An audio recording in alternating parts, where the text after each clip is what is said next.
Hello friends, જય માતાજી, જય શ્રી કૃષ્ણ. સ્વાગત છે તમારું મારા કિચનમાં.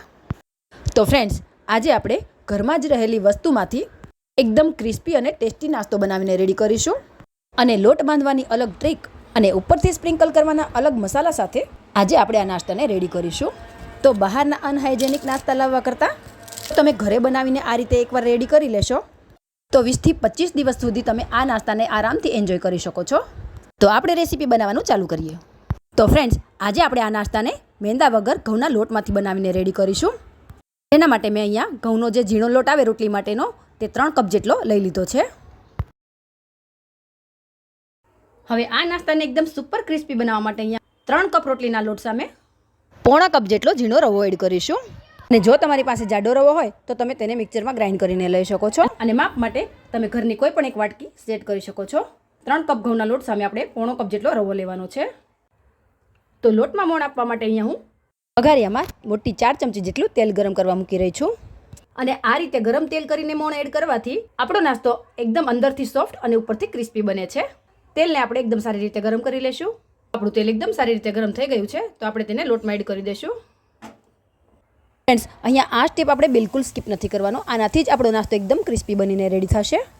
તો પહેલાં આપણે ચમચીની મદદથી એકદમ સારી રીતે મિક્સ કરી લેશું જેથી ગરમ ના લાગે.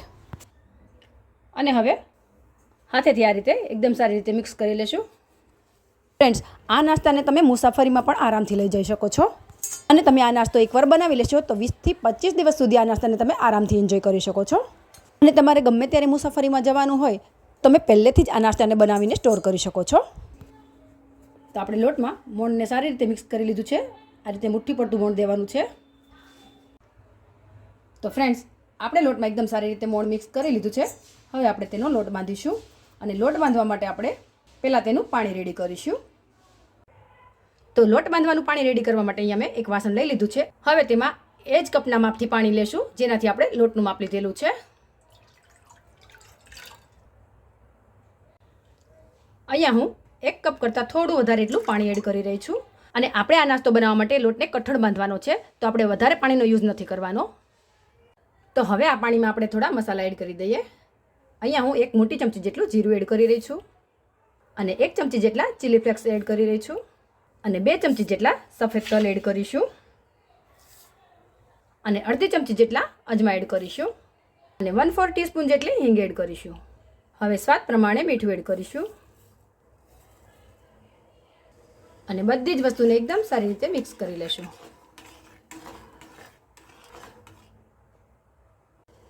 તો આપણું આ પાણી ઉકળવા લાગ્યું છે તો હવે આપણે ગેસની ફ્લેમ બંધ કરી દઈશું. અને 2 મિનિટ માટે તેને ઢાંકીને રહેવા દઈશું. તો 2 મિનિટ જેવું થઈ ગયું છે અને આપણું પાણી પણ થોડું ઠંડુ થઈ ગયું છે.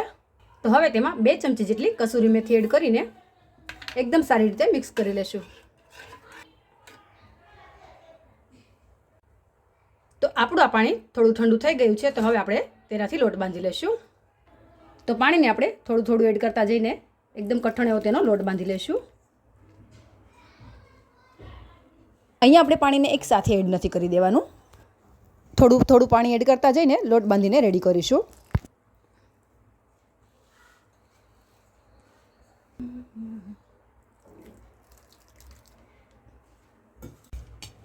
તો ફ્રેન્ડ્સ, આપણો આ લોટ એકદમ કડક એવો બંધાઈને રેડી થઈ ગયો છે. આપણે આટલો કડક જ લોટ બાંધવાનો છે. જો આ રીતે કડક લોટ બાંધેલો હશે તો જ આપણો નાસ્તો એકદમ ક્રિસ્પી બનીને રેડી થશે. અને આ લોટ બાંધવા માટે આપણે રેડી કરેલા બધા જ પાણીનો યુઝ થઈ ગયો છે. અને જો આ સમયે તમને પાણી થોડું ઓછું લાગે તો 2 થી 3 ચમચી જેટલું પાણી એડ કરીને લોટ બાંધી લેવાનો. અને હવે આ લોટ ઉપર આપણે 1 ચમચી જેટલું તેલ એડ કરીશું. અને લોટને આપણે 1 થી 2 મિનિટ માટે મસળીને એકદમ સરસ એવો સ્મૂથ કરી લેશું. હવે આપણે આ લોટને 10 થી 15 મિનિટ માટે ઢાંકીને રેસ્ટ આપીશું. અને ત્યાં સુધીમાં આપણે નાસ્તા ઉપર સ્પ્રિંકલ કરવાનો મસાલો રેડી કરી લેશું.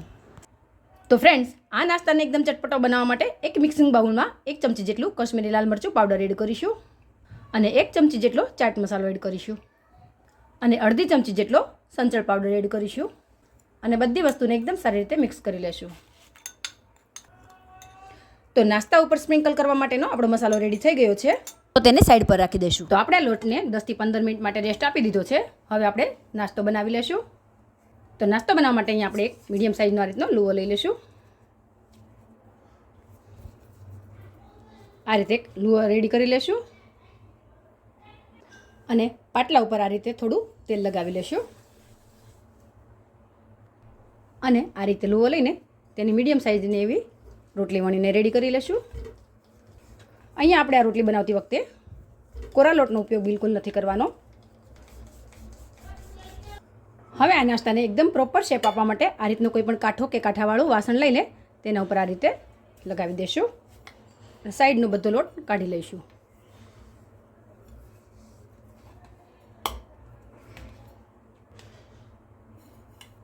હવે તેને આ રીતે કોઈ કટર કે ચપ્પુની મદદથી તેને આ રીતે કટ કરી લઈશું. ફ્રેન્ડ્સ, અહીંયા હું આ નાસ્તાને ટ્રાયંગલ શેપમાં કટ કરી રહી છું. તમે તમારા મનપસંદ શેપમાં કટ કરી શકો છો. અને હવે આ નાસ્તો તળતી વખતે ફૂલે નહીં તેના માટે કોઈ ચપ્પુ કે આ રીતે ફોગની મદદથી હોલ કરી લઈએ, જેથી આપણો નાસ્તો એકદમ ક્રિસ્પી બનીને રેડી થાય. અને આ જ રીતે આપણે બધા નાસ્તાને રેડી કરી લઈશું. તો ફ્રેન્ડ્સ, આપણે બધા જ નાસ્તાને આ રીતે બનાવીને રેડી કરી લીધો છે અને આપણું તેલ પણ ગરમ થઈ ગયું છે. તો હવે આપણે આ નાસ્તાને તળી લઈશું. અને આ નાસ્તો તળતી વખતે આપણે શરૂઆતમાં 1 મિનિટ માટે ગેસની ફ્લેમ હાઈ રાખીશું અને 1 જ મિનિટ માટે તેને થવા દેશું અને ત્યાર પછી જારાના મદદથી આ રીતે તેને બીજી સાઈડ ટર્ન કરી લેશું. અને આપણો આ નાસ્તો ક્રિસ્પી અને થોડો ગોલ્ડન બ્રાઉન થાય ત્યાં સુધી તેને તળી લેશું અને ગેસની ફ્લેમ મીડિયમ કરી દઈશું. તો નાસ્તો તળાઈને રેડી થઈ ગયો છે. આપણે આ જ રીતે બધા નાસ્તાને તળીને રેડી કરી લેશું. અને ફ્રેન્ડ્સ, હું તમારા માટે આટલી મહેનત કરીને રેસીપીઓ બનાવું છું. તમે પણ મારા વિડીયોને લાઇક કરી વધુમાં વધુ ફ્રેન્ડ્સ ગ્રુપમાં શેર કરજો અને આવી જ રીતે સપોર્ટ કરતા રહેજો. આપણો નાસ્તો તળાઈને રેડી થઈ ગયો છે. તો ફ્રેન્ડ્સ, આ ગરમ ગરમ નાસ્તા ઉપર જ આપણે આ બનાવેલો મસાલો સ્પ્રિંકલ કરી દઈશું, જેથી તે સરસ રીતે કોટ થઈ જાય. અને અહીંયા આપણે આ નાસ્તાને તળતા જશું અને ઉપરથી મસાલો સ્પ્રિંકલ કરતા જશું. એકદમ સારી રીતે મિક્સ કરી લેશું અને આ જ રીતે બધો નાસ્તો રેડી કરી લેશું.